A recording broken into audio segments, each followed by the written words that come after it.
بسم اللہ الرحمن الرحیم۔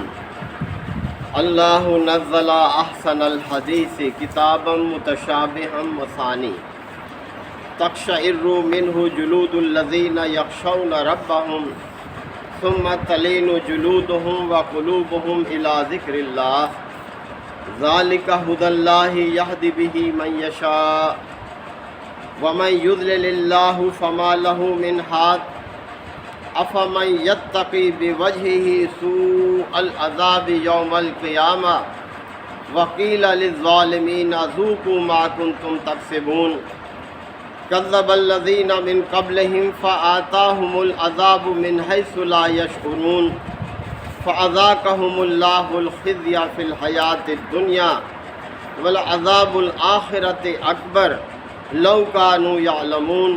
صدق اللہ مولانا العظیم۔ حضرات، سورہ زمر کے یہ 30 رکوع کی آیات ہیں۔ اللہ تعالیٰ نے اپنے اس کلام کی طرف متوجہ فرمایا ہے۔ دنیا میں اس وقت اللہ تعالیٰ کی بے شمار نعمتوں میں سب سے بڑی نعمت یہ قرآن مجید ہے، اور اس عظیم نعمت سے اہل ایمان جس قدر دور ہیں وہ حیران کن کہ وہ کتنے بے خبر ہیں، اس عظیم نعمت سے استفادہ نہیں کر رہے، انفرادی طور پر بھی اور اجتماعی طور پر بھی۔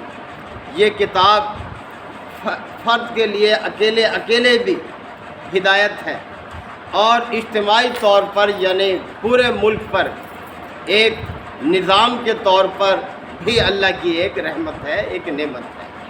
تو اللہ تعالیٰ نے اس حوالے سے متوجہ فرمایا، اللہ نزل احسن الحدیث، اللہ تعالیٰ نے بہترین کلام نازل کیا ہے۔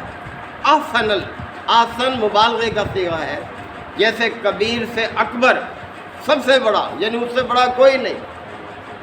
اذان میں یہی استعمال ہوتا ہے، اللہ اکبر، اللہ سب سے بڑا ہے۔ تو یہ ہے کہ احسن الحدیث ہے، یہ کلاموں میں سب سے اعلیٰ کلام ہے، اس کا کوئی ثانی نہیں ہے اس کلام کا۔ تو اللہ نزل احسن الحدیث سے اللہ تعالیٰ نے بہترین کلام نازل کیا ہے، کتابا متشابہا، اس کے مضامین متشابہ ہیں، ملتے جلتے ہیں، ایک دوسرے کی تائید کرنے والے ہیں۔ اس پوری کتاب میں کہیں بھی کوئی ایسا حصہ نہیں ہے جو دوسرے حصے کی مخالفت کرتا ہو، اس کو رد کرتا ہو، ایک دوسرے کی آپس میں تائید کرنے والا کلام ہے یہ، مثانی اور بار بار دہرائی جانے والا کلام ہے یہ۔ یعنی اس کلام کی یہ بھی ایک خوبی ہے، یہ ایک صفت ہے کہ یہ بات کو بار بار بیان کرتا ہے، توحید کو، رسالت کو، آخرت کو، برے انجام کو، اچھے انجام کو، نیک عمل کرنے والوں کا ذکر، بد کردار لوگوں کا ذکر، یعنی دہرائی کے انداز میں بار بار دہرانے والا کلام ہے یہ۔ تقشعر منہ جلود الذین یخشون ربہم، اور وہ لوگ جو اپنے رب سے ڈرنے والے ہیں وہ جب اسے پڑھتے ہیں تو ان کے تو رونگٹے کھڑے ہو جاتے ہیں، یعنی ان کے اوپر ایسا اثر کرتا ہے جو غور و فکر کے ساتھ اس کو پڑھتے ہیں کہ جسم کے رونگٹے کھڑے کر دیتا ہے کہ یہ زندگی کیا ہے، کتنی دیر کی ہے، ایک لمحے کا نہیں پتہ۔ اور پھر اس کے بعد کیا ہے، آخرت شروع ہے۔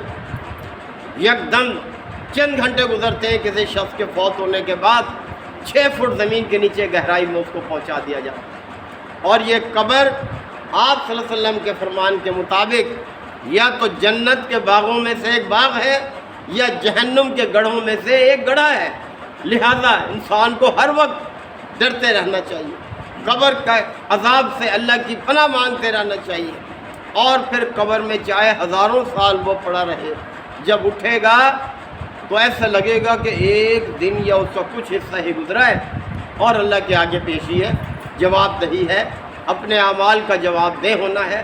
تو جو لوگ اس کتاب کو پڑھتے ہیں، بار بار آخرت کا ذکر ہے، تو ان کے تو رونگٹے کھڑے ہو جاتے ہیں۔ اور پھر آگے فرمایا کہ ثم